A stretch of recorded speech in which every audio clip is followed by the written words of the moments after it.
If Google Maps isn't talking while you're navigating, don't worry, it's an easy fix. Let's get started. First, open the Google Maps app on your phone. Once it's open, tap your profile picture or icon in the top right corner. From here, go into Settings. Now, tap on Navigation Settings. In this menu, look for Guidance Audio. Make sure it is not muted.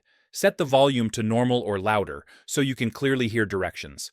If you're using your car, you can also turn on Play Voice over Bluetooth or Play as Bluetooth phone call. Now let's test it. Start a route like you normally would.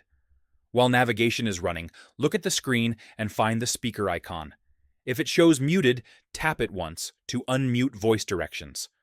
That's it. Google Maps will now give you spoken turn-by-turn directions while you drive or walk. If this helped, hit the like button and subscribe for more quick and easy tech tips.